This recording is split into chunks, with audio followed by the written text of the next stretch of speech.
Hi, Hi, everybody. everybody. Welcome to Tuesday Night Knit Chat. My name is Noelle, and this is my friend. Kelly. And we are coming to you from Southwestern Ontario, Canada. Canada. And we hope you can all see us and hear us. This is our Tuesday evening get together with all of our knitty friends across the world. And we're here inside where it's nice and cozy, not outside where it's nice and cold. And we're bracing for the big storm.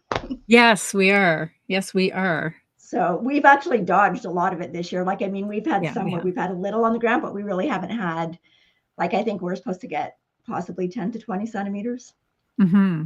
So we shall see. We shall see. I'm supposed to be going to London tomorrow. We'll see how that goes.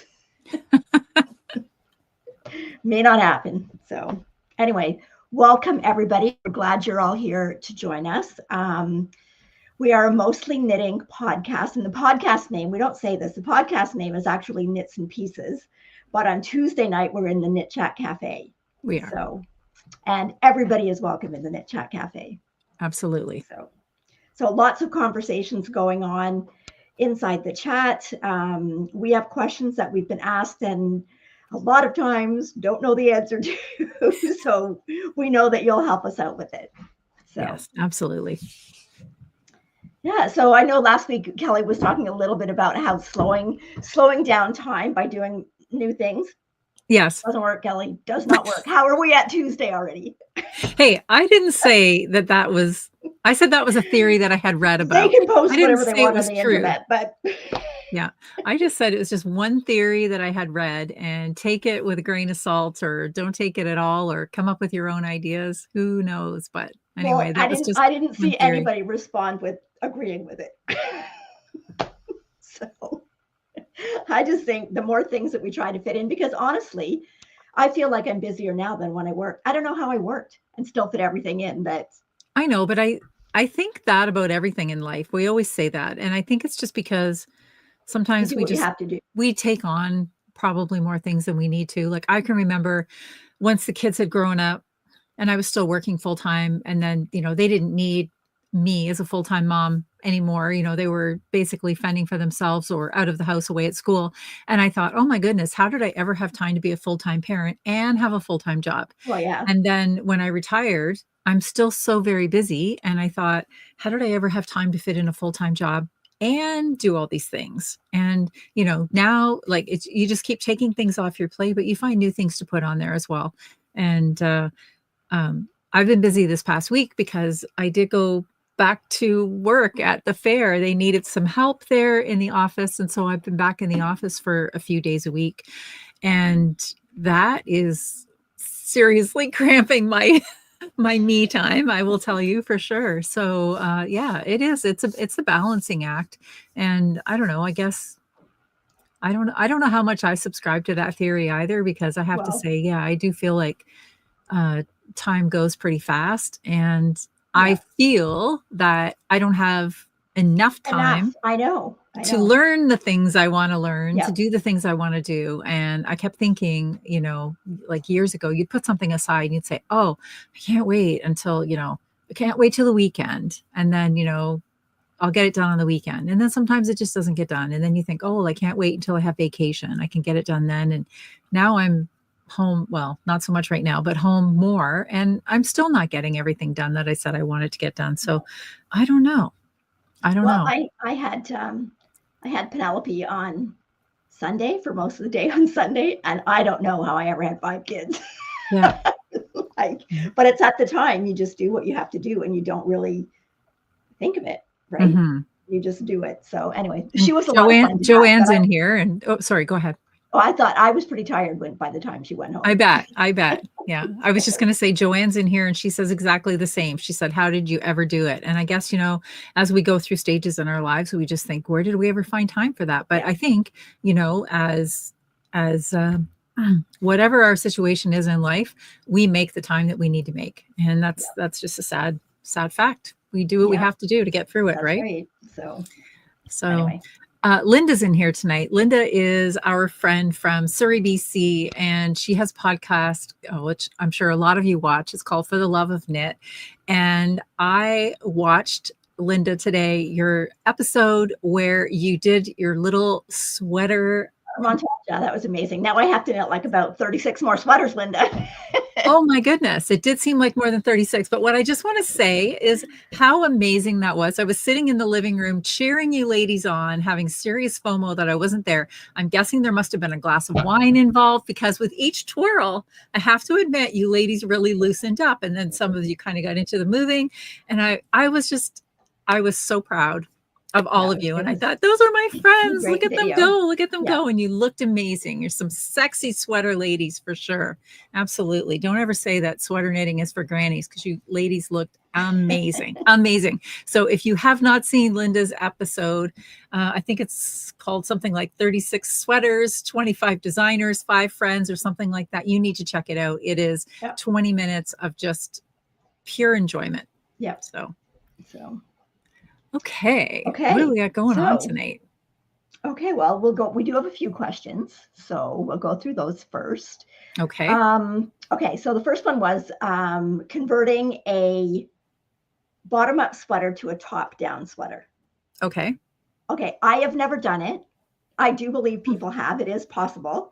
Mm-hmm. I did try to look on the internet, and I did find one clip. I didn't watch it all the way through, but it looked like she was giving some good information. I will link that in the show notes. It's called, it was from a podcast called Learn Knitting Now.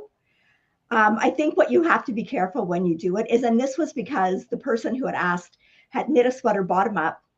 That was fine. But then when she did the yoke was too big. Well, with your yoke, what comes into play when you get up here is not only the width, but the length of the yoke. So the number of stitches or the number of rows that you need to complete the yoke. And once you knit up and then you do the yoke, there's kind of no adjusting it. So what some people do for that is they actually do a provisional cast on here and then knit the yoke up first so that you can try it on before you've got all the bottom done. Okay, that makes good sense. And then pick up your stitches around the provisional and knit down. So at least that way, if you do have to rip back a bit, you're only ripping back this. If you go down and do all the yoke, you've basically got, well, I guess you could go just back to here. But anyway, if you do it, you can reverse it. Like if you go into your pattern, look at the number of stitches that you finished for the neck and start that way. In your chart, you would have to interpret all of the decreases, if you were going bottom up, would now become increases. So like I do think it's possible, but some designs lose the look of them if you reverse the design. You have to be careful with that too. I don't know. Has anybody here done it? I haven't really done it. I don't mind occasionally doing bottom up. I mean, I prefer top down, but I would probably, I know when I did my Marie Wallen sweater, it was bottom up. And what I did was I actually counted the number of rows in the yoke, compared it to what my row gauge was, so that I knew where to divide for those, so that my yoke wouldn't be too long. Because I believe that if I had have done it the way the pattern called for, just by measuring, my yoke would have been way too long. So if it's just a matter of, for instance, like a color work yoke that you like the pattern of, but you would rather it be top down instead of bottom up, I think I'd be more inclined to just find that basic sweater and try to integrate that pattern into it, or that color work pattern. Because, you know, it's not an easy thing to convert that bottom up to a top down. It really isn't. And if it's more than just color work, like especially if you're doing some lace work or something, that's just, because lace work looks you're rewriting the reverse sweater, for sure. When you reverse the pattern, it will look different. So, but okay. And the second thing was, someone had asked about what they should do if they are just learning to knit socks in a sweater. I can't recommend tin can knits enough. Like the flax sweater comes in a DK weight, a worsted weight, a sock yarn weight. You can use their app. They've got detailed tutorials that you can link to it. They also have really basic socks. I believe you did the rye socks. I'm not even sure. They might have one just called basic socks. But they when you go into the app, there's places where you can click along to look at tutorials that will help you along the way. And I actually just had a viewer messaged me today saying, this was not the same viewer, but saying that she had just finished her first sweater and it was the flax sweater, and she was super happy with the finished result. So okay, so just to reinforce what we were just saying too, somebody is doing that right now. Okay. Flipping the sweater from bottom up to a top down, using it's the dream sweater. She really liked the pattern, but it was a bottom up. So she used the Tin Can Knits formula and made it from top down. So that's just kind of reinforcing that you can do that. And Tin Can Knits has a book called Strange Brew that's basically designing your own both top up and bottom down. So you'll probably be able to find the resources in that book to give you your increase amounts and whatever for doing it top down. Yeah. Right. Strange Brew. Yep. Yeah. So. Okay. And also someone had, and I can't remember if it was she was talking about short rows, and if the sweater didn't have short rows in it, how could you put them in? If you're doing a raglan, go to the Tin Can Knits, and all of their flaxes, DK, worsted, and fingering all have instructions for optional optional short row shaping within a raglan sweater. If it was in a drop sleeve sweater, it's basically built into the back before you get to the sleeves, because a lot of times when we knit sweaters before a lot of this was top down, you basically shaped your back by making sloped shoulders when you got up to the top of the sweater. That's right. So my suggestion, if you've got a sweater pattern that doesn't have short rows in it, it's to find another pattern that you do have and just look at what they did for short rows in that section. And recall that short rows can also be done. They can be done right under the collar. They can be done in the ribbed neckband. Yes. They can also be done, if it's a yoked, after the yoke. Yes. So there's lots of different. And if it's just length that you're looking for, like at the back of your sweater, you can even do them down at the bottom of the sweater near the hemline. That'll give you sort of like that high-low effect. If you're just looking, sometimes when you're sitting and you go to lean forward, you don't want that sweater riding up in the back. So that's another place you can add a short row. Well, I know a lot of the sweaters, we used to knit those like kind of like Icelandic with that were bottom up. They had the color work in the yoke. They never had short rows. Nope. But they were also quite a bit bigger, and there was they were like an over sweater, and they sat lower on the hips. Yeah, I don't think crop sweaters were a thing then. The neckband was a little bit wider, so it didn't matter so much. It didn't feel like it was choking you in the front if you didn't do any short rows in the back. But okay, and then the next question was actually talking about your lowrider sweater that you're working on, and would you consider doing the bands knit? Like, do you think it would work doing the bands knit as opposed to crocheted? The bands I'm working on right now, actually, so I don't see why it wouldn't work. And then basically what I think you'd be doing is making a Jethro sweater, right? Yeah, except for the Jethro's all granny squares, and yours is. But it's all a granny square stitch, right? Right. So you would just be picking up stitches along your absolutely. And it's very easy and clear to do. I mean, there's no reason why you couldn't do that. You would just want to here's what I don't know, because I don't know enough about crochet and garment making. Like, I'm using a 4mm hook. I don't know if that corresponds to a 4mm needle. Don't know. So maybe somebody in here knows. So I'm guessing that's all you would need to find out is what size needle are you going to be picking up? Well, and you'd have to know, you'd have to know tension to kind of know how many stitches to pick up in order to no, you know how many stitches to pick up, because that granny square has a definitive number. They're, okay, I can just show you here on a corner. Like, this granny square has, am I on the right side or the wrong side? There we go. Has for the bottom, but what about for a band around here? Because you never pick up evenly when you're doing when you're doing a band of a sweater.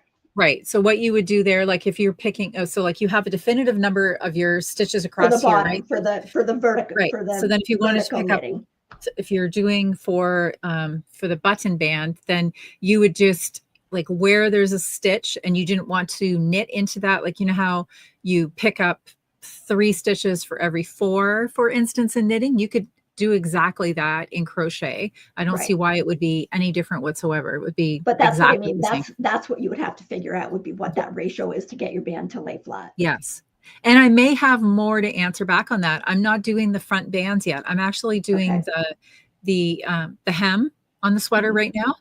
And so I just learned the technique actually today on how to pick up, and I'm crocheting well, the stitch is being applied vertically as I go. More on that when we get to the whip. But I can maybe answer better next week about the picking up on the bands, because I hope to be at that point and hopefully very close to being done the sweater by next week. So I guess the difference in that is whether when you're doing like a crochet, whether there's a difference between your stitches and it's not rows, right? Because that'll make a difference whether it's a double crochet, a single crochet. Yes. Right? Yes. So I think, can we revisit this next week when I know more? I don't want to say something that I'm going to have to take back. I think because I don't know enough about it yet. In any crochet pattern, it would be different depending on what that is, because obviously Absolutely. whatever that row is that you do is going to be a different height depending on whether that's a single crochet, a half double, a double, a treble, whatever it is, right? So then obviously the stitches, the rate of stitches that you pick up per row is going to be different. Yeah. So Beth is in here, and Beth says the Ariana sweater is knit and crochet with knit bands, and it's free, and it should answer the question. Okay. So if anyone in here has like an absolute burning desire to find out the answer to this question before next week, maybe go in and download the pattern, have a look at it, and you can find that answer. Yeah. Thank you, Beth. And that pattern is by Amy Christophers. Yes. Yes. So for anybody looking for it. Okay. Okay. And then the next question was about changing yarns and how to not get, like, especially if you're doing something like 2-row stripes, like to not get it to pull on that. I just, if I'm doing something like that, I knit a couple of stitches, and then I just kind of give it a little tug just to make sure I've got enough. I don't know if anybody knows any good tutorials for changing yarns, changing colors. I'm sure they're out there. You're talking about, like, so if I were knitting in red and then I need to switch to a gray thread. And yes, they're talking about doing like a faded sock. So you're switching, and some of the changes might only be like 1 row, and then you're going into the next, and then it just might be 2 rows. Right. So I know myself, I weave in before I switch to the new color. And then, so I for like 6 or 8 stitches, I will weave that color in. And then when I switch the color, whichever color I'm ending, I weave that out for the same 6 or 8 stitches on the other side. And I never have any tension issues. Okay. And I actually leave the ends. And then when I go to sew them in, you can kind of pull that end to make that stitch the size of the stitch that's appropriate for wherever you are in the pattern. So, but, okay. So, Yesem says that Summer Lee has a lot of videos on stripes and fading, so that might be someone to check out for some resources on that. And I think she does do a lot of color changes in her tutorial on how she does her fade. Yeah. Yep. Yeah. So, okay, and then the next thing is people would like to know how we got started knitting. How long have you been knitting? I have been knitting since I was a young girl. So like probably, I would say 7 or 8. Yeah, same. And I had some old needles from my grandma, and I still have them in a doodle art canister upstairs in a cedar chest, and found some yarn, and my mom showed me the basic stitches, the knit stitches, how to do a little stockinette. Probably started out like every other little girl, cast on to make a scarf that never got finished, and knit my way through mishaps. And then as a teenager, I guess I wanted to know more, so I found a book, which I still have. I found it in a chest. I think I showed it a couple of years ago, which was pretty funny. I think it was $1.75. It was a book of 800 knitting stitches. And I just tried working my way through that book to learn different stitches. And the back half of that book was actually crochet. And so that's how I learned to crochet. But I'm a left-handed crocheter. So I had to take everything that I was studying in that book and flip it because it's all for a right-handed person. And I noticed that even in the making of this garment, that I'm having to do things differently in the pattern because I'm crocheting in the opposite direction than was intended. So that's my story. What's your story? Well, I was probably 7 or 8. We had moved from Ireland to Canada when I was 5, and I know that the needles that I started with were needles that my mom brought with her from Ireland, and like the big, like the arrow needles, Yes. and Yes. yes, and I don't remember knitting a scarf, but I do remember I couldn't have been that old when I was knitting them. I remember knitting doll clothes, like, and not for a Barbie doll, for a baby doll. Yeah. I remember knitting like little dresses, and I remember I was thrilled when I learned how to make eyelets, because then you could put like a A thread through little it and ribbon tuck through things to tie their in. waist. Yep, Yeah. I remember that. And I used to make little purses like that, like just, made a little square and sewed it up, and then put like a little cord through it, and you could tie it up.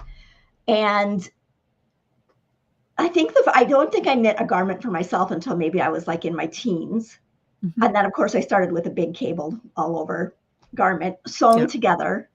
And then I probably got more into it when I had kids, and we knit, like I said, I was talking about the sweaters before. We did it out of the Shetland Chunky. Yes. Remember Oh, Shetland yes. Chunky? Yes. And they were bottom up. They had colored yokes. All the sleeves were done on 4 needles, because there was no magic loop at that point. There Nobody was did not. magic loop. No. All And of there your was about circulars were 10 fixed. color options. So you could That's create unlimited sweaters, but you had only 10 colors to work with. Yeah. And there was very little places in Sarnia to actually buy good yarn. I don't think I knew what good yarn was until after I mean, at the time, and I don't even mean good yarn, because I mean, I knit the kids a lot of stuff out of acrylic that has lasted and lasted, and, could be thrown in the washer and dryer. And when we moved to where I live now, which was over 35 years ago, there was a yarn shop called Strings and Things that was basically walking distance that I used to walk to with the kids. And I ended up actually working there after Mark was born, my youngest, and I worked there.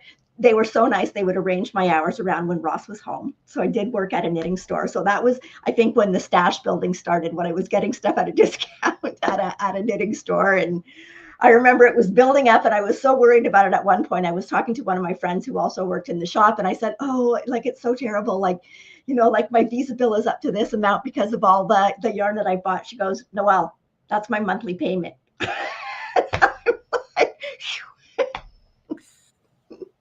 But anyway, and some of my stuff from my stash is still from that. Very little anymore, because I've gone through it occasionally, but there are still the occasional things that are in that. And when I started knitting socks were all on 4 needles. They were never on, we never had the little minis or the 2/16s or flexi flips. It was all on double points. So also, I just have to make a little sidebar. I want to come back to this, but I want to say something. Deb is in here. Deb, I did send an email back, and just now as I'm reading your comment, I think I hit reply, and Noelle forwarded it to me. So I probably sent it back to Noelle instead of you. I'm going to check that. I think I did. Yeah. Okay. So, okay. Sorry about that, Deb. Because I was just going to say to, oh yeah, I haven't heard back from her. But anyway, okay. That was okay. Sidebar. Thank you. Thank you, well, Deb. I saw it, and I just thought you would like hit. No, I just me. I didn't think that. I did it from my phone, and I hit reply. So it went back to you instead of to Deb, but I'll get that sorted out for you, Deb. Okay. Back to where I was going to say. So you're right. We didn't have circular needles, but we had those very long, like 14-inch needles, right? And I can remember, okay, I was a teenager, and I saved up some babysitting money, and we had a little store in town. It was a fabric store and the yarn store. And it was a tiny little store, but that was that's all we had access to in this small town. And I saved up enough money to go in and buy. I still have it. I don't use it, but I can't part with it, because this was a big purchase when I was a teenager. It was $33.99. I remember it. And it was a set of knitting needles. Like, you unzipped it, and it came in a case like, this big, because they're 14-inch needles. You unzipped it, and there they were, all of these like long straight needles. And it was like a needle pointed case, right? And I thought, like, in my teenage mind, when other girls were probably thinking about boys and dates, in my teenage mind, I'm thinking, I have finally arrived as a knitter. I have the best tools now. And it's just funny how things change over time. Yeah. But yeah, I see that every so often, and it'll just kind of give me a little chuckle. It's tucked away in a cupboard, and I just can't bring myself to get rid of it. But yeah, I see lots of people in here talking about Lewis Craft, and yes, Lewis Craft was yes, a craft store in Canada, and yes, yes, it had other things too, but it did have yarn and Mary Maxim's. Although you know what, I don't think I was at the Mary Maxim's in Paris until we went just recently when we went to same, Woolstock. But I was at same. the Mary Maxim's in Port Huron. In Port Huron, yes, Yes, because we yes, live right at a border, and there was quite a large Mary Maxim's in Port Huron, so I was there yeah. fairly regularly. But yeah, so My grandmother used to get the Mary Maxim catalog. She Mhm. didn't order from it, but she used to get it. And I remember I would be at her house and I would see it. I was as excited to see that as I was to see that Sears I Christmas know, I catalog, know, I but know. never had anything from it until I became an adult and went to Port Huron when, Yeah. yeah, but yeah. And Sarah's in here talking about how she started a knitting club at school using donated materials. Oh, that's right. She was talking about that at the coffee shop. I thought you meant when you were young, Sarah. I thought you were like a nerdy teenage knitter Well, I like did myself. even when the kids were young, when like before we moved to this house, even we had a knitting group when I lived in Corunna, Yeah. and we used to meet once a week. And then same thing when I was here, and then when I worked at the store, we all got together to knit. So yeah, it's been a big part of my life for Yeah. as far back as I can remember. And it's so amazing because there's still so many new things to learn. It's nice that things change and there are new things to learn. And I think like the internet has just opened up Mhm. access to so much. And yeah, I can't imagine not being a knitter. No, same, same. And I So did, it's the weird thing is that I took about a 15-year break from it all. Like as a mom, there was, I made a lot of things for the kids when they were young. And then I don't know why. I don't know why. I just stopped making. And then 15 years went by, and driving home one day, I just thought I need to feel yarn in my hand. And I jumped back in. Well, let me tell you, everything had changed in 15 years. That's the way I felt, that everything was new. The indie yarn dyers were out there. Circular needles had arrived. yep. And it wasn't the awful plastic corded ones that I originally had to make I hats remember with, steaming those things, like steaming holding them, them and over they the kettle, never steaming got those any cords better. to try and get them to Yeah, to and they just loosen up a never bit. got any better. Yeah. And I don't think now I will be taking any more breaks. I think, I am full steam ahead. This is like a lifelong thing. It felt so good to get back to it when Yeah. I did. And I have to say too, when I was knitting, like you said, you've been part of knitting groups like a lot of your knitting Yeah. life. That did not exist for me. I didn't know that people got together to knit. To me, knitting is what I did after the kids were asleep on my own couch at home by myself, and not really having anybody to show it off to, except for the kids, wearing their sweaters to school, and other moms saying, "Oh, such a cute sweater. Will you Mhm. knit me one?" No, but didn't know that people actually got together to knit. And so now that I know how much I love anything fibery, and the fact that we can get together as a group and knit with other people, well, my goodness, I am for sure never giving this up, Yeah. because this is just Yeah. the best thing ever, is to have, other people to share your excitement. And I am as excited to see somebody else knitting something as the joy that I'm getting from knitting my own project. It just, Yeah. And that's why I think, for us to go like to yarn festivals and shows and see all the other things that people have done there, that's just But how so did you go exciting. to things that your kids were in and sit there and not have anything to do while you were watching them? I don't know what I was doing for that 15 years. I think I Like maybe I I always was had my reading. knitting with I me I, when I they mean, I were. did a lot of reading, right? So maybe I was reading, like, read a page, check out the field, read, check the field, check the mat, see what the kids are up to. I don't know. But also, okay, here's another thing that I do know, is that my kids are 7 years apart, right? So when Kendall was like coming into her own of getting into sports where I was having to go out all the time, I had Damon, who was 2 years old, and he was a busy 2-year-old. Oh, yeah. So probably if I had Kendall at baseball or gymnastics, or figure skating or her taekwondo, those 4 things of what she was into, I was probably busy chasing a 2-year-old around. That's probably what I was doing. So why it took me 15 years to come back to it, I don't know. But and I did a lot of sewing too. So maybe I was sewing then. I don't know. Like I said, it was a solitary sport. So if I had had friends that were knitting, for sure, I wouldn't ever have given it up. Okay. We should probably move on. We should. That was a diversion. That was yeah. Somebody's gonna be sorry they asked that question, but okay. I had something else to. Okay. It's not a question, but somebody sent me this message today, and I see that Vicky brought it up earlier in the chat. I will share a screen. There is a designer. Her patterns are very nice. Pardon me. Her patterns are very nice. Yes. Yes. So let me just share the screen.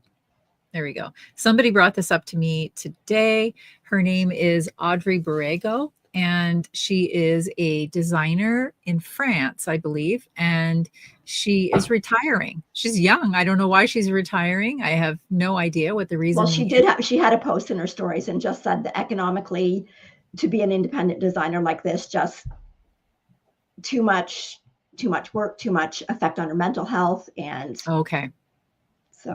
So since she is retiring, she has opened up all of her pattern library of her own published. So not the ones that were published like perhaps in magazines or periodicals, but anything that she self-published herself. She has opened up her Ravelry library, and all of her designs are free for you to download. I'll just click into there so you can see she's got things divided up. She's got 6 bundles. She has accessories, socks, things for your neck, garments. She has some beautiful sock patterns. She has some lovely, lovely sweater patterns, some shawls, scarves. There's a lot of really nice sweaters, a couple of nice vests in there that I really like. Some things for your home. She's got pillows. So lots and lots of patterns. And again, anything that is actually in her Ravelry store, these items are all free for the taking right now to download and enjoy. So if you are looking for patterns and see something in there that you like, this is a really good time, I guess, to check out her patterns. So yeah, she said as of February, she's not designing professionally. So yeah, she does have a podcast, and she did say that she was going to continue with the podcast. She still is going to be part of the knitting community. So yeah, so check out her podcast. It's called Yarn Flakes. Yes, she mentions that in Ravelry. Yeah. So yeah. So I encourage you to check her out. And it is Audrey Borrego. I've got it up there on the screen right now. And you can come back to this. I'll link it in the show notes. Okay. So okay. So we should move on to what we're wearing. We should. Okay. Mine will be short and sweet because I didn't make this. This is a ready to wear sweater, but we are days away from Valentine's Day. Mm-hmm. And I mean, how many other opportunities am I going to have to wear a sweater that looks like this? Not very many. So I decided to wear something that was ready to wear tonight instead of a hand knit sweater. And yeah, it probably hasn't been worn in a couple of years. Okay. I think I bought it at Kohl's and a while back. I don't know, but it is pretty soft and cozy. And yeah, there we go. And you? Well, I am wearing the Ranunculus by Midori Hirose. This is one that I did a few years ago, and it is done in Sweater Knits Cottonlicious. Cottonlicious. Who could forget that? It is 100% cotton yarn in an Aran weight, and it's just the Ranunculus modified because I cut down the number of sizes, because I believe when I did this one was when the first version of the pattern was out, which that size is just way too much positive ease for me. Mm-hmm. So it is, I did finish I didn't finish the sleeves. I just did the sleeves the way they are in the pattern, where you just, you get to here and you just cast off. a lot of the ranunculus that I've done since then, I actually pick those up again and go down a little bit and do a rib, and I like how that fits better. But this is actually nice for the summer because it's nice over just a white tank top, or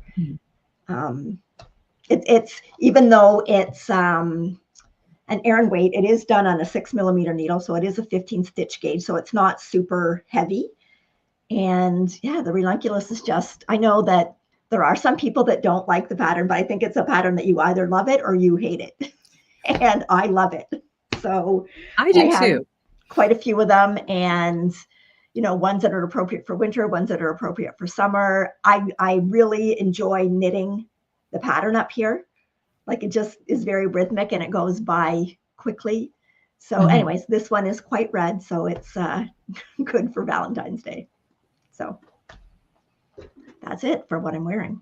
So do you have any finishes this week? I do. I have one. Okay, I have 5. Okay, go ahead. Well, 3 of them are my little socks. So, okay.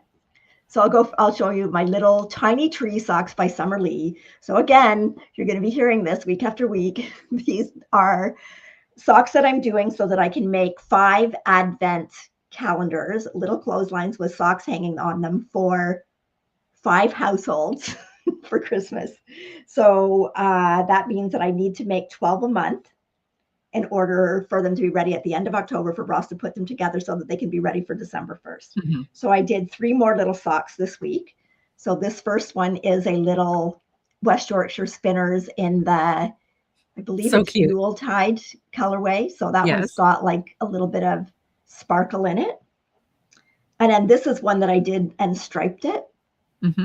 So it was kind of like a yarn that kind of was a little bit, not variegated, but like gradient. So I changed yarns here and went in the opposite direction. And I believe that my base color is the leftover West Yorkshire Spinners from the first set of Christmas socks that I've done.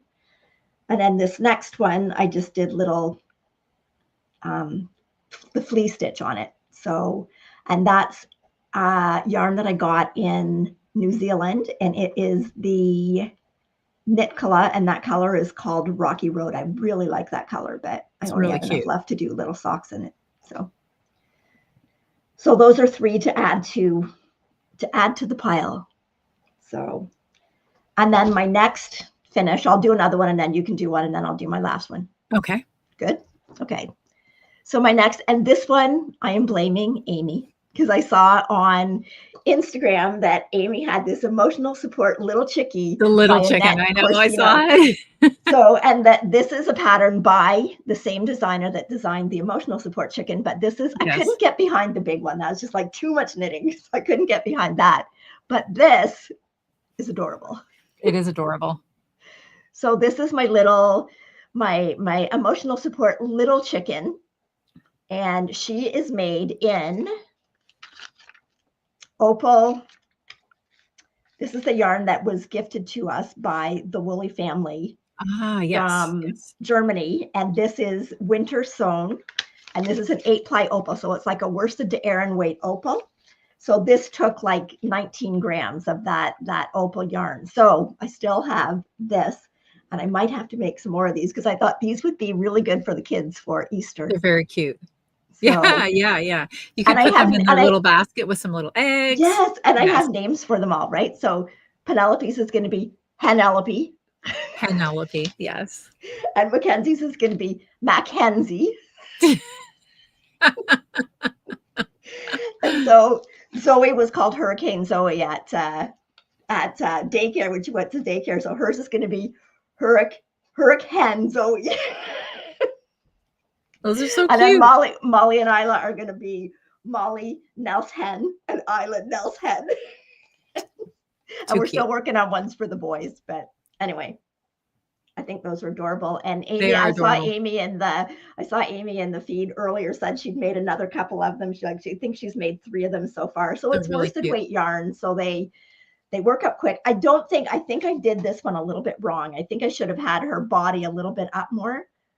But anyway, she's still fine, but I'll see on the next one if I can adjust that. I wasn't going to rip her all out, but even doing the little beak is so easy because it's all basically all your shaping is done with short rows, and even the beak is knit right on. It's not even something that's picked up Oh, after. okay. So not too And then fussy. no, and then she's got her two little safety eyes, and then you just tie in a couple of these little red Comb at the top. So really cute pattern, and so much less time than doing the great big, and so much less yarn than the great big. And I think I should be able to get 7 out of this one ball of yarn. So, but it's really cute in that, like, that's a self-striping yarn. It turns out really cute in the self-striping yarn. Very cute. Okay. Hello to Country Girl Makes. I don't know your name. She says, hello, Kelly, or hi, Kelly and Noelle. This is her very first post on YouTube ever. She set up a channel just so she could be able to participate. Well, welcome. We are happy to have you here. We are. That's so nice when someone new and the first time. I mean, we appreciate everybody that comes and joins us, and I think you'll enjoy the group. They're all very friendly, and yes. So yes. Okay. Okay. Oh, my turn. Yeah. Okay. Well, it's not a knitting project. It's not even a crocheting project, but I made a quilt this weekend, a whole quilt. So pretty happy about that. Let me see if I can switch us over. Nope, can't switch us over. You'll have to switch us over. So I went to Fabricland last week to buy, I don't even know what I went there to buy, something small, and came home with materials to make a quilt because I saw the cutest panel there, and it's like a big panel. And then I decided that it would be perfect for Miles, and they had flannel on sale as well, really beautiful brushed flannel. So I decided to go back on Saturday and get brushed flannel for the backing. And I thought it would be really cute for him to have for a camping blanket because they do a lot of camping. And I have a quick little video of it. So I worked on it this weekend, got it finished, and I still have to, I'm going to embroider a little quilt tag for the back. Okay. But I'll show you this anyway. It's in slow motion, but there we go. Oh, that's so cute. Isn't it cute? It's so cute. And it's bigger than I thought it was going to be, but, and then down, okay, I'll hide that and then I'll bring this up. So if you look down just underneath the bear, it says Born to be Wild. And if that does not encapsulate Miles, I don't know what the heck does. But and then you can see some of the flannel backing on there. So it wasn't a difficult quilt to do. I will say my wrist is pretty dang sore after having finished it, but it's adorable. It is adorable. Turn it up. There we go. I love this bear. I think he's cozy. So all I did was just quilt a grid 2 inches on the diagonal on it. And it's filled with the all cotton and wool, or cotton batting. So it's really a good weight. The flannel makes it really super cozy. And as I said, it came out bigger than I thought it was going to be. I don't know why. I just thought this was going to be kind of like an exaggerated crib size, but I mean, it's the length of me. So I think it'll be cozy for him to curl up around campfires, and and he gets a little bit older, maybe he'll use it, in his bedroom or whatever. But I love a flannel backed quilt. There's nothing cozier than that. And so the orange that you have around it, was that on the panel? No, I quilted that on too. Okay. So no, the panel was just the panel. So I bought this orange. I think it goes quite well with the there's little pops of orange. I'm using my mouse. Nobody can see that. Better than my finger, which nobody can see either, but there's little bits of orange in the panel as well. And I think it's a really nice match. So it's still got threads on it, but so there you can see it's just like a little kind of a woodsy twiggy thing. And then I didn't do a separate binding since I had the space on the flannel. I did like a wraparound binding with mitered corners. So it was really fun to do a quilted project again. I did enjoy it. I didn't enjoy the quilting of it because honestly, like I said, it really hurt my wrist to do that. And I moved up to I put my machine right up on the upstairs kitchen, the big island, so I could whoosh the blanket across and not have it touching anything on the sewing table.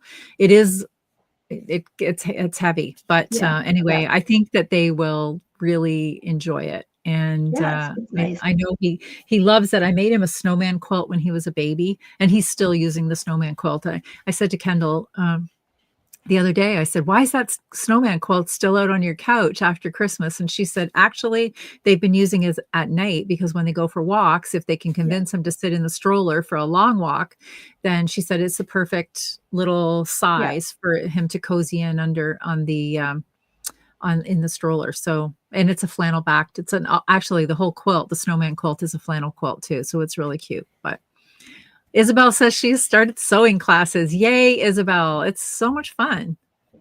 And somebody else is asking if anybody's done English paper piecing. No, I haven't. That's a rabbit hole I don't want to fall down. When we were in Chicago last year, Lindsay and her mom, Ruth, well, Lindsay was working on English paper piecing, and she had and they were gorgeous. Absolutely gorgeous. But, I did get thinking about it after. I thought, well, it kind of is a nice little contained portable little project, because she had everything set so nicely in a tin. And I thought, well, it is sort of a nice little project just to take something small to work on. So I don't know. I'm not ruling that out. I could get into that at some point. Could get into it. But anyway, so that's what I did this weekend. Didn't finish anything with yarn, but I felt pretty accomplished to get a quilt knocked out. Yeah, it's good. Yeah. Okay. So my final finished object is my Calm Down cardigan by Lily Kate France. I thought you would be wearing that tonight. I'm saving it for Valentine's Day. Okay. I'm not going anywhere, but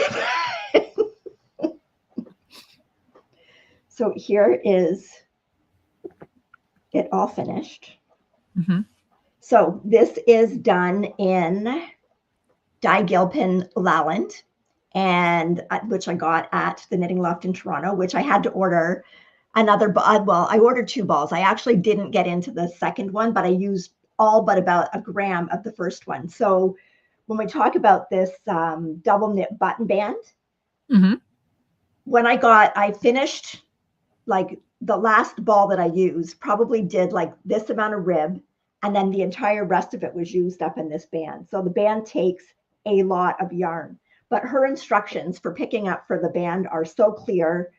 And the buttonholes, the way she does the buttonholes in them, the buttonholes, like you just get this really neat little, let me see, I'll open one and show you here.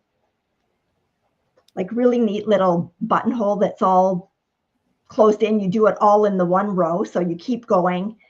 And I will definitely be doing another one of these button bands. And yes, the button band did take a long time. I was going to say, you complained about it. You said how tedious it was. But it is a nice finish. But it is a nice finish. And I knew it was going to take a long time. So I would kind of do some and then I'd put it aside and do something else. And actually, honestly, in the end, it really didn't take as long as I was expecting. Because I know that some people had said that I've seen on some podcasts said that it took them like a week to do it. So I'm like, ugh.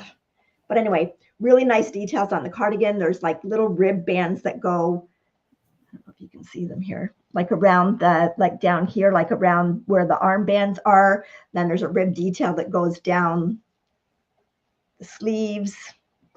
And yeah, I really like it. So I don't have pictures. Really have to see this one in person, I find, because I had only seen it like here on screen, and the colorway is so beautiful. It does not show its true beauty on screen. It really, red is very hard to photograph or to catch with a camera.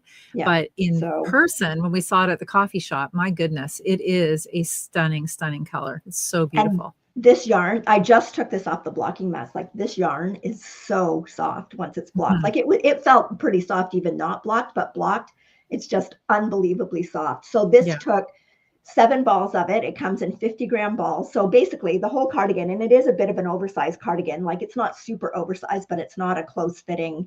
Right. It's probably more ease in it than what I would normally do. Like it's definitely more ease than the smoked orange that I just finished. Yes. Yeah. So, but that's the style of the cardigan. And I did the smallest size in it. And other than the only adjustment that I made was the length, because she had another, because this armhole depth is quite long, but she had it even longer. Like I think I cut out 10 rows in this armhole, which would be about 1 inch to 1.5 inches. Okay. And then I cut out a little bit more down here. So it took me over 1,200 meters. But I think her doing it as she said, it would have taken like 1,400. So I did cut some out. And the fact that I had to go back and get another ball was my fault, not the pattern writer's fault, because I had finally found what I wanted to make. I started into it and hadn't even looked at whether I had the right yardage or not to do the project. So the fact that I ran out was my fault and not anything to do with the pattern writer's fault. But yeah, I will definitely do more of her patterns. They are very well written. The instructions are super clear and just real attention to the little details in something. And then I just picked those buttons up I picked up 2 sets of buttons at Fabricland, showed them to Ross, and he picked these ones, and I like these ones better too. So, and if I get tired of them, I can change them.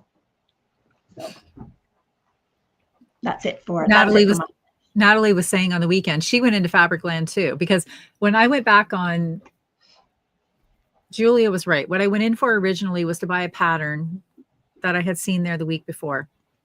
And I ended up buying a lot of other things. So I went back on Saturday, I guess, to get something else, and still ended up buying a lot of other things because they had a really good sale on this weekend. And then I get home and Natalie sends a message to the group and she says she went to Fabricland for thread and she left with thread. And I'm like, I don't even know how she does it. I don't know how she does it. I can't even go to the grocery store and just leave with the thing that I went to get. I know. Well, I see so many other things. And like I said, I've been in a little bit of a sewing binge lately. The other thing that I got was a coat pattern for some fabric that I bought last year. But then while I was there, I didn't buy it. I abstained, but they have some beautiful, beautiful coating fabric in there that I absolutely love. So we'll see how quickly this other one goes together. That's going to be my project next because I've got nothing else on the sewing table right now. So we'll see. Yes, Sarah's right. She has superhuman self-control. She does. I do not possess it. Do not even pretend to possess it. So. Okay. So whips. Basically just one. Okay. I have 4. Okay, go ahead. Well, 4 that I've worked on. Okay. So my first one is I'm still working on my Solia 3 vest. So a lot of time got spent on the Calm Down cardigan to get it done. But I am working on the vest. Just find my... So this is a pattern by Lil Frostman. This is the pattern that I got that's in Norwegian that I ran through Google Translate. So far, I'm managing with the pictures and the instructions. And I do have some pictures of what the vest looks like. So it's got quite a big cable band at the waist. And then you've got 3 of the cables that actually extend a little bit and go up the back. The front of it also has a cable going up each side. And then there's a variation of doing a tie that you can tie at the side, or a version where you can just put buttons. So far, I'm thinking I'm going to go with the tie, but so far I haven't decided for sure on that. I am doing mine in the Ancient Arts Lesco Fine, which is a blend of Punto Arenas wool and Manx Lockton. And I looked up the Punto Arenas. From the Isle of Man. From the Isle of Man. The other yarn, though, is it's not a specific breed, but it's sheep that come from that area. Which is in South America, like in Patagonia or around that area. It might not be exactly that area. The actual band on or if you go to the website for Ancient Arts, it actually says that the yarn comes from Peru. But I thought Peru was more north and I thought Patagonia was more south. But anyways, it could just be the region. Anyway, Peru, the Manx Lockton comes from the UK, from the Isle of Man. It is spun in Italy and then it is dyed in Canada. So it is definitely a multicultural yarn. So the premise behind the yarn is blending the 2 yarns, because the Manx Lockton is an old world breed and then the Punto Arenas is a new world breed. So, but it makes an absolutely gorgeous yarn. Here's my color. Very pretty. might be called cedar. Not positive on that. I forget, but I do have that in my Ravelry notes. And then I've gotten past, I'm finished all of the band. And now I'm into, like up here where we're into the stocking stitch portion above the band. And then these cables just sort of spread out a little bit. And then the cables will actually be like down here, they're every 8 rows. Down here or here, they have a little bit more space between them, and they're every 8 rows. Now, someone had asked too, how they said they really liked cable designs, but get confused as to when's the next time to cable. When I do something like this, after I do the cable, before I even go into the next row, I take one of these locking stitch markers or the little light bulbs, and I put it right on that row, right on the needle. Yes. And then I count from there to where I do my next. So in this case, and down here, I was doing a cable on every 8th row. So after I finished the cable, I would put that on there, and then I would count 7 rows. So I would count 7 knit stitches. The first one being, for me, the way I do it, the first one being the one that this stitch is right on, like what the marker is right on. You count 7, and then the next row, you do your cable, move your little marker back onto the cable. And if you've got rows in between that are plain rows, you don't have to put that marker on the cable. You can put it on a plain stitch. That's just right. Somewhere where you can count, just somewhere on that row. How many rows? Yeah. And then just count the rows from there, and you'll know where to put your next cable. So, because sometimes you look at it and it sometimes is hard to judge, because a lot of times the cable looks really long until you cross it. And then it looks in line with the rest of them after you cross it. But it's easy to think that you need to do it sooner than you actually do. So, okay. So that's my first whip. And my second whip is my Knit It to Coffee Shop socks. Yep. And there you go. I like that heel color too that you chose. That's nice. Yeah, I just went up and picked from my, my stash, my 3 huge big bins of leftover sock yarn, and got something that I thought, it's got a little bit of variegation in it, but it kind of ties in with the colors that are in here. So this is just a pattern that I made up. It's 3x1 cable, but the cable is just like a crossover, like it's a crossover 2 stitches. Started right from the top of the sock. That pattern goes right down to the heel, and then once I split the bottom, the sole is now just plain stocking stitch, but I kept the cable design on the front of the sock. So the top of the sock is 72 stitches because the cable really brings it in. Before I did the heel, I decreased the back portion to 32 stitches on each side. So my heel is only worked on a total of 64 stitches. Then down in the bottom, the top part of my sock has 36, the bottom half has 32, and that keeps it the right size. So I don't have too many more. I think I've got 2 more cable repeats to go before I can go into the toe of this sock. And then the second one will go even faster because I know how far I have to knit down before the heel. Right. Yeah. I know how much I do before the toe. Yeah. And so this is Scrumptious Pearl Stripe Me Up, and this colorway is My Ranch, My Rules. So I like that. And it is perfect for knitting at the coffee shop.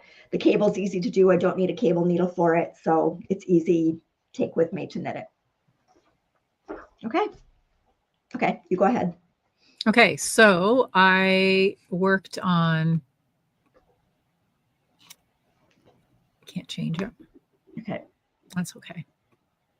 I worked on the Lowrider cardigan by Iron Lamb. This is a crochet cardigan because crocheting hurts my arm a little bit less, but it does still hurt. So I've been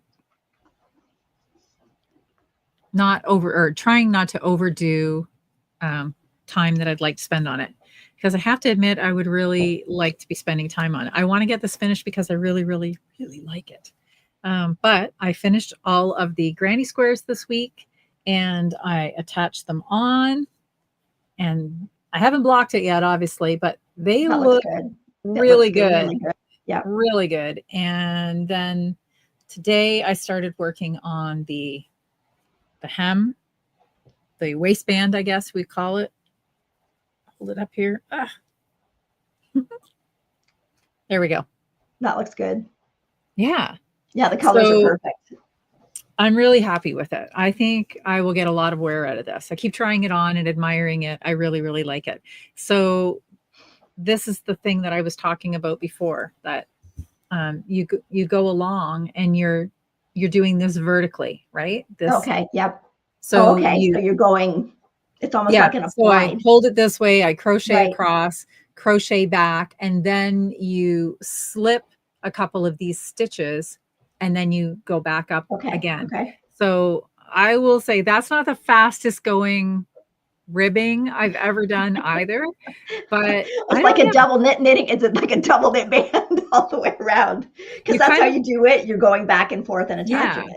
So you Yeah. do kind of get in a groove with it, but it's like it's not super fast. So I was of the misconception that It's all the turning.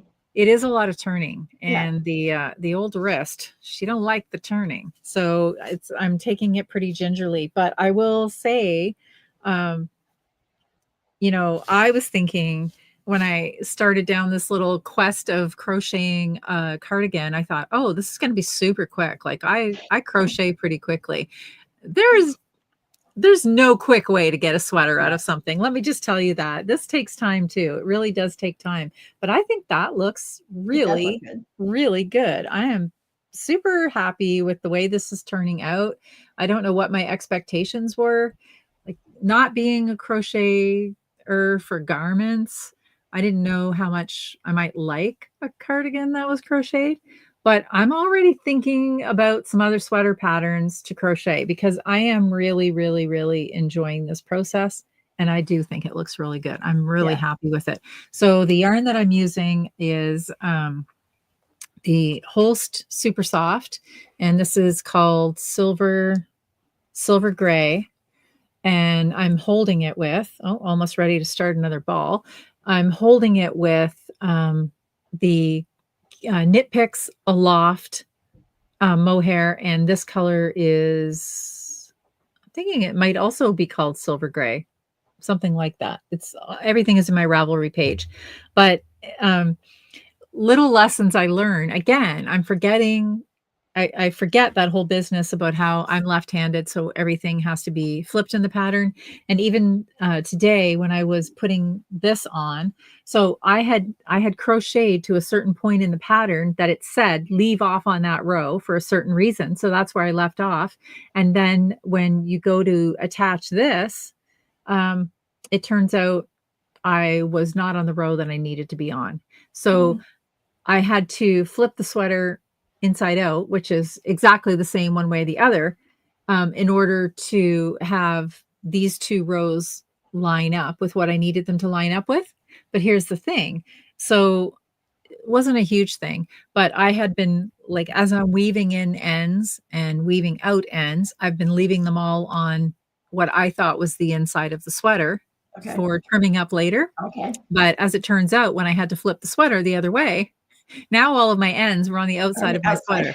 sweater. So I had to just I went in today and I wove them in. There were not that many of them, but anyway, they're all woven in, so I won't have to worry about that again. So yeah, I'm about halfway through on this band, and then the next part of the garment is actually the neckband and then the sleeves. And the sleeves, I think the sleeves are going to be like the quickest part of the There's entire no sweater. grannies. There's no like granny squares in the sleeve. No granny squares, Okay. no. You just granny stitch the whole sleeve Yep. down in a tube, which I think is gonna be super quick, and then you do this, the same The ribbing, in crochet for the sleeves, and I'm excited to get this done. I really love it. I love the way a mohair feels with that super super soft. soft. Yeah. And Yep. it's, like, light, but it's cozy, and, yeah, and I was also pretty happy with the fact that these it hasn't been blocked, and I recognize that it will have to be blocked because of the granny squares, and I'm using mattress stitching, to attach the squares, but even without blocking, it's not that bad, and I was Mhm. expecting it to be a little bit more tedious, and how well it's just fitting together. It's been a really fun process. Not my last crocheted sweater for sure. Okay. Okay. my next project, my next whip is my Christmas socks. And actually, it was funny because when I was looking through the comments earlier before we started, there are other people that are actually already working on next year's Christmas stuff. So it's good to know that I'm not the only one that's doing Christmas stuff. Of course, again, I just keep adding more and more to it. So, okay, so these ones are D'Artagnan by Ku'ua Coffee, and she is the designer that I've chosen to do my socks this year. So this one is, again, an adult male pair. So this is what I've done. I should show you the picture of them first here. Where are they? So here they've kind of got like, it's cables, but they're kind of offset cables. And then there's kind of garter ridges that go through the sock. So here is mine so far. And you can see the cables, and then like in all the columns here are just like a broken garter stitch, almost broken stocking stitch. I don't know. Anyways, they're a pattern. So this is done in West Yorkshire Spinners. This is the Pacific colorway, and yeah, I'm really liking it so far. Pattern's pretty intuitive once you get into it. It's I pretty. must It's say, really though, pretty. it's not the easiest to do without a cable needle. So I've been using a cable needle with it. Like I just find sometimes the sock yarn, if it's a 2/2, it's a little bit harder than when you're just moving one stitch. So I just find it easier to use the cable needle, but that means every second row you're using a cable needle. So it's a little bit slower on the go. And because this is a man's sock, you start off with 72 stitches up here. But because you go into these cables again, there's actually 84 stitches around the body of the sock. Right. Because it pulls in. Sure. Yeah. Yep. But I am really enjoying the West Yorkshire Spinners for these socks. Like the stitch definition that it gives, and yet the yarn still got that little bit of like tweediness to it, that it's not like just a solid. Yeah. Heathered, a little heathered. Like, yeah, a little bit heathery. So yeah, so I'm really having fun with that. And that, you know what, that other than the cable needle thing, I actually could take to the coffee shop with me because it's just a 4-row pattern repeat. So well, you could bring a cable needle too. I mean, we might have to watch out because you do tend to throw your needles around. Yes. But no, that's the flexi flips that I throw. The flexi flips, yes. Okay, and do you have anything else? No, not that I'm working on. No. Okay. So my next is I am working on a test knit for Jennifer Shields Toland. This is called the Enola V. So it's just in the test process. And she did say we could show progress. Just no finishes. And it's not finished, so I can show it. So I am doing it in this yarn here. This is BC Garn BioBalance. So BioBalance is 55% wool, 45% cotton, all organically grown. This colorway is called Marsh, so it's kind of tweedy, like a bluey greeny tweedy. And this is what I've got done so far. So I've got that looks good. That looks really good. I love this is really showing off the detail here in the shoulders. Yes. So that it comes down in the shoulders like that, but then when you go down in the back, it's also got that across the back. And then the detail is like you've got this V-neck, but your finish is all right in there. You don't have to go back and do anything, pick up any stitches along there. So I'm at the point now where I have joined. So yeah, so there is this twisted rib detail that goes down each side. Then the end of it finishes with this twisted rib detail again. There is some waist shaping in it, which I think I will do for a little bit more of a fitted. And she's showing it with just a rib on the end here, but she also has an option to do long sleeves. So I think I'm going to do long sleeve with this rib detail around the bottom of the. I like that. And I think it'll make a perfect like transition sweater for like spring and fall, because it's got the wool in it as well. It feels a little bit like Coast, except it's a little bit thicker. Okay. So this is working out a 25 stitch gauge. So I'm on a 3.25 millimeter needle, but really, really enjoying it. So yeah. So put some more work in that. And that's my first, this wool comes in 50 gram skeins. That's the first skein. So it actually went quite far because that's just 50 grams of yarn that's in that. And I've got 5, but even with 5, I think that'll be enough to do the body and still do the longer sleeve, because they won't be Right. really poofy sleeve. They'll be more fitted sleeves. Yeah, very nice. And if it's not, I'll just buy, more yarn somewhere More and yarn somewhere. buy $200 to get free shipping. Sure. Are you done? Sorry. Yes. Okay. I am done. Shirley was asking if I had said that you don't block crochet. No, I just said I haven't blocked it yet, Shirley. Yeah. I will be blocking it for sure. You can block crochet just the same way as you do knitting. And Linda was asking where I got the yarn, if I had ordered it directly from Denmark. This I actually got at the Little Red Mitten because they do stock the cones. So here in Canada, if you're looking for a Canadian supplier, but I do buy from Holst. I've got a fair bit of it, and I have bought it directly from Denmark. I have never paid duty, but that doesn't mean that you're not going to. And I have never paid duty, but we know people that have. So yes. you can't just depend on the fact that you're not going to end up paying duty. I try to keep it under about $150 Canadian. Yeah. And so far I haven't been charged duty. So yes. Yeah. Carol is asking if anyone has blocked 100% silk. Not me. I don't know. I've not knit with 100% I don't think silk. 100%. I don't think I have. And there's different silks. Like you can get the mulberry silk and you can get that more coarse silk. So I'm not sure whether each of them would block a little bit differently. Like I blocked silk blends, yes, but not 100% silk. So okay. So did you buy anything besides your Fabric Land shop? Nope. Nope, me either. So no, I behaved. Me too. I'm excited for I have so many to knit that I can't buy more till I knit some of these things. Well, I'm excited for Montreal, so I'm not going to say I'm holding out, but also I will say when you're not knitting because you can't knit, the urge to buy is not quite as extreme as when you're in the middle of knitting and you say, hey, I want to buy this because I want to knit that. I know that right now, like I can't knit. So, the urge to buy is not as strong. So, yeah. Well, I just finished putting away all my wool last week. And when I look at it, it's like, ugh.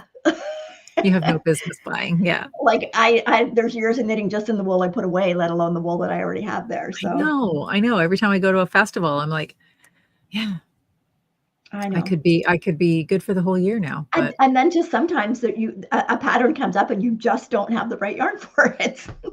That's right. Sometimes there's some people in here. Sorry, Marg is saying that yes, she has blocked the knitting for all of Pure Silk. Yeah. And so I'm guessing that's okay. And the knitting for olive is one of the more rustic silks. It's not the yes. It's not the shiny like the mulberry silk.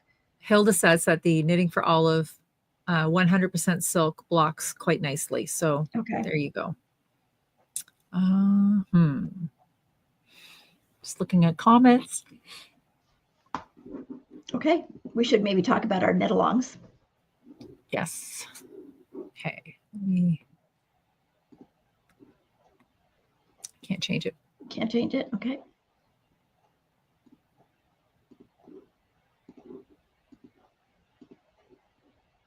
There we go. Oops. Okay. All right. Okay, so we have our year-long sock make-along, and all you have to do for that is enter socks as you finish them. And we draw right back from the beginning of the year every month. There's 2 prizes a month. One is a pattern prize from Natalie, who is Natalie Sheldon _remembrances. And she is our friend that we knit with every Saturday, and we're very appreciative. Natalie's got absolutely gorgeous patterns, and I've knit a lot of them, and I'm sure there's lots more in my future. And then the second prize, or the next prize, is also some sock yarn. So we draw at the end of every month. At the end of the year, we draw for like a grand prize. So the sooner you get socks in there, the more chances that you have to win throughout the year. And we're trying to get 5,000 pairs this year. Yes. I think we'll get a lot of warm feet and a lot of stitches. Yes, absolutely. And then the next one is the not selfish, knitter make along. That one was running from the beginning of January through till March 31st. And this is a chance for you to knit something for yourself, or if knitting for somebody else really brings you joy, that's okay too. But yes, because this was a lot of fun to make. Now you'd have to make a couple of them because you have to use 50 grams of yarn. But this was a lot of fun to make for somebody else. So yeah, and no whips. So you do have to start something that started in January after the 1st. Okay. Okay. So I think we're good. Hey, Sarah's just checking in from Great Wolf Lodge. She was telling us at the coffee shop on Saturday that she and her family were going there and for a few days as a little vacation with the kids. And she said that she met some other knitters there too in the wild. Good, yay. Good. Yep. And someone else was asking for some names of some Canadian places to purchase yarn from, and here's a list here: Sweater Weather Put Together, Wool Time, Little Red Mitten, our closest local shop, Fleece and Harmony, the Knitting Loft, not our closest, but one of our faves, and Lelaine Biscot, to name a few Canadian sites. There are more. This is not an inclusive list, but that'll get you started for sure. Yeah. So. Okay. Linda's asking if we're going to Little Red Mitten's birthday celebration. Yes, on Saturday. Planning to be there. It's weather permitting, we will say that at this point. But yes, definitely planning. You know, although I can think of so many worse things than being snowstormed in a knitting store. Like if we got, all we have to do is get there. If you got there. All we have to do is get there. But if we got, storm stayed and we had to stay in a knitting store, well, gosh, I could think of worse places to pass the time for sure. Yeah. Okay. I think that's about it. I think we're good. So I think we're good. Yeah. So thank you everybody for joining us. It's been lovely talking to everybody, and we love hearing what you're working on. I love going through the chat at the beginning and seeing what people are working on. So I know that I believe it was Gina that said she's making 3 love notes for her granddaughters, and she's already into them for Christmas for next year. So it's nice if we sometimes have the time at the beginning to go through and just see what everybody's doing, and yeah, just good inspiration. And we're glad that everybody helps each other. Everybody helps each other out in the chat. And like I said, we wish that this could be in person. It would be so nice to meet people in person and actually show our projects. And so, yes. Also, Friday is Valentine's Day. And here's my mission to you. Whether you are a person who celebrates it or not, if you are not, just do something special for yourself. Treat yourself to Valentine's Day. Do something share the love with yourself. Do something sweet. Have a sweet bite of chocolate. Spend a little extra time knitting. You deserve it. Yeah. So take care, everybody. We hope you have an amazing week. We will see you next week, and happy knitting.